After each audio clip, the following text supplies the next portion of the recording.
There was not a lot of good. There was really not any good to talk about yesterday after that game where the Browns got bludgeoned. And it probably should have been worse. Jameson Williams doesn't drop, two easy passes. They put two other scores on the board. They lose 34-10. Special teams were abysmal. And obviously the focus when it comes to fans in games like this is quarterback.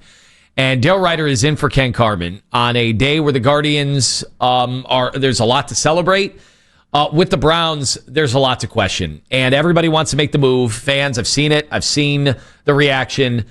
And at times, I feel like I'm in a twilight zone a little bit, Daryl, because my takeaway from that game, my first thought wasn't Joe Flacco needs to be replaced, but it seemed to be the easy solution that I think fans who don't want to just waste the season and don't want to just continually watch every week and watch the worst offense in the NFL. I don't know statistically if that's backed up, Daryl. You probably have the numbers.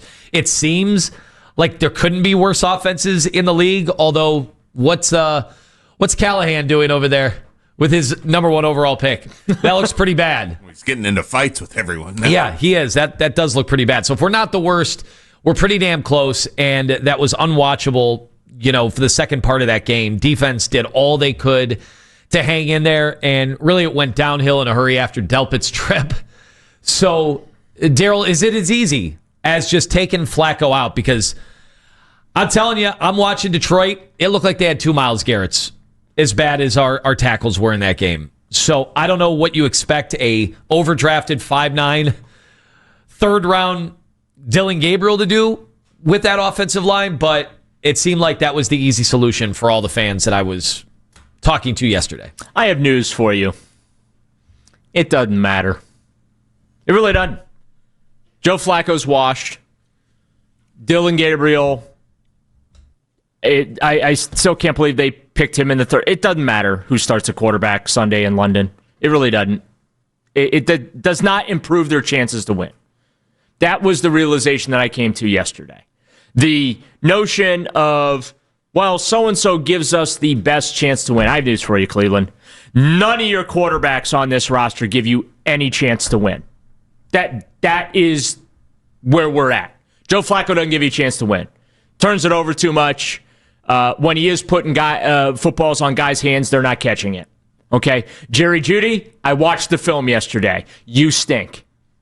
Okay? You got to catch the ball when it's thrown to you. Okay? It's that simple.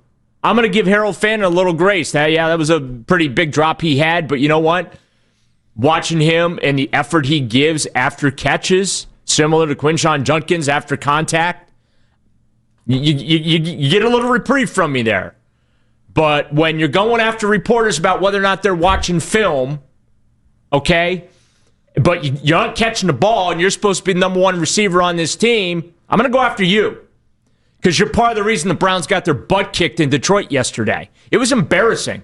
It was Baltimore 2.0. Close for three quarters, and then the big implosion in the fourth quarter. Okay, Dylan Gabriel, here's your mop and bucket. Go ahead and clean this mess up. But Dylan Gabriel, whenever he starts, whether it's this week in London against the Vikings or the following week in Pittsburgh or the following week against Miami, it doesn't matter. It does not matter who starts a quarterback. You have no tackles. You're four tackles deep already. Okay, KT Leviston and the other kid, Cornelius Lucas, got beat like drums yesterday. I don't think you're going to have to memorize their names, Daryl. I think the Browns are going to continue looking and continue. I mean, they might have to make trades. Honestly, they might have to make trades. If you're Andrew Berry, would you even invest assets in this team right now? Is it even worth it to go trade for a left tackle? Well, when was the Wyatt Teller trade? When they made the Wyatt Teller trade? Well, John Dorsey made that trade, I believe, during training camp. Okay. Yeah, I mean, that was a steal. They gave up like a 7th-round pick or something. It was one of those, he might get cut, so give up a 7th. That was in August of 2019. Okay, I don't know. Thank you, Mitch. I don't know how many training teams. Camp. Yeah, I don't know how many teams are looking to trade usable linemen. You'd have to find a desperate team that needs something else. Either way, they're not going to be able to fix this this year. And what do we know about rookies that play behind bad offensive lines? Like, what do we know about first round? What do we know about number 1 overall picks that play behind You bad honestly offensive think lines? this is going to go better with Dylan Gabriel out there? Guys, I saw DTR against Baltimore a few years ago, and that is quite frankly what there were some complications in there, Sure, related to like knowing the playbook and things like that. And fine, Dylan might know the playbook. I don't know if the playbook is gonna make maybe okay on those bootlegs, but remember, Flacco on those bootlegs has guys in his face. And Dylan Gabriel is sacked for the 3rd time today, but he does know the playbook. Yeah, I don't know why anybody, and you tell me, you correct me if I'm wrong, 216-474-0092. Everyone's just going to make it as easy as change the quarterback because that's the easiest lever to pull. I'm going to tell you this week, that almost makes no sense. You have, a Monday. What do they do on Mondays? Daryl, it's not a victory Monday. What do they do on Mondays? They're watching film and making excuses. Right, Jerry Judy can watch the tape with Jeff Shadell this week. Yes.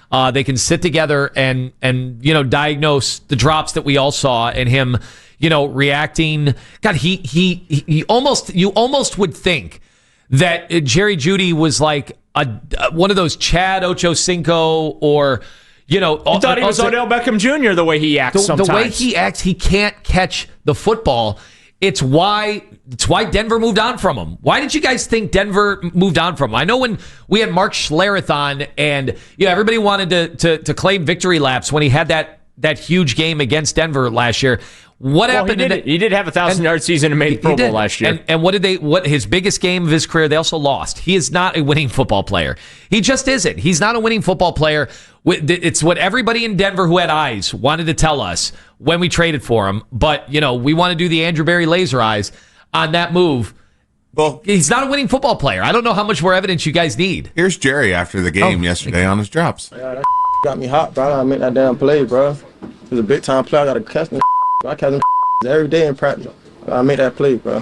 Frustrating. It would have been, 17-20 after that? That would have been a big play, touchdown, 17-20. We dropped that, pumped the ball. They took a punt return back, man. Man, as a receiver on this team, bro, as a wide receiver, I got to make those plays, man.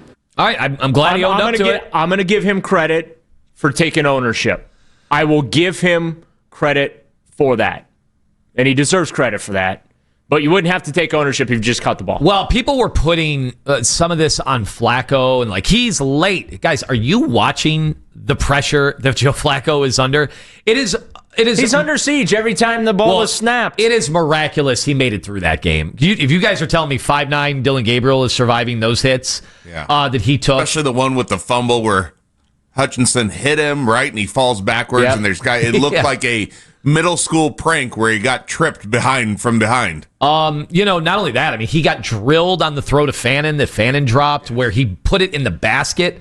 It was an amazing. That was a dime. Right between a dime. And I said this yesterday, and I'm like, guys, he is throwing dimes while getting nailed. And you said at the beginning, Joe Flacco is washed, and I've seen people say Joe Flacco is washed.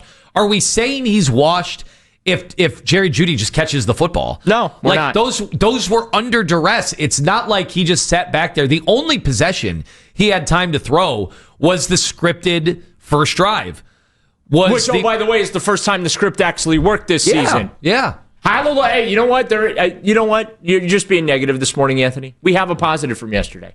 The Browns scored in the first quarter for the first time this year, and they actually had a lead in a game. Yeah, and credit to albeit it was short-lived, but they did have a lead. Flacco could not. They don't have a tush push. Flacco was basically their version of the tush push. He couldn't get in. Goal line series, though, I'm like, how embarrassing is this going to be if they can't punch this thing in?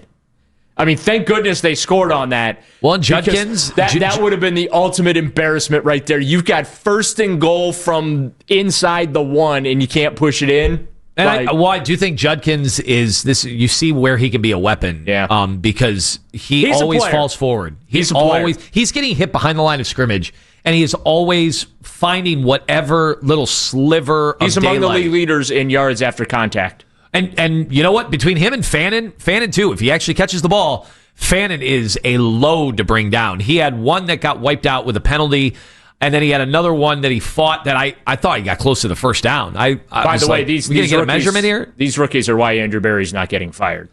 Well, we'll see. We'll see, Daryl, because if they go 3-14, If you hit on your 4 top rookie picks, how do you fire the GM for that? Because Carson Schlesinger is a hit. Quinshon Judkins looks like he's a hit. Harold Fannin Jr. is a hit. Mason Graham is a hit. Your first 4 picks in your class are hits there, Lima. Well, how do you fire the GM for that? Ask John Dorsey. Ask John Dorsey what happens when you hit on a draft. Here's how you fire him, and that is if Andrew Berry hires Freddie Kitchens back. Okay, fair point.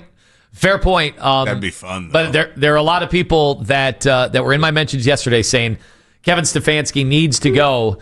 We'll talk about it. 216-474-0092. They're already starting to line up about putting Dylan Gabriel in. Make your case. Because I was going to tell you, Monday, they watch film. Tuesday, they're off. Wednesday, I don't even know if they're going to have a full practice because they're traveling They practice to London. Wednesday's a pseudo-normal day for them, and then they'll hop on the plane Wednesday night for London. I think Thursday they're holding the walkthrough. Friday will be a practice. Yeah, I don't Saturday, think, another walkthrough, and then the game. I don't think the schedule sets up for them to make that QB change. Many people disagree.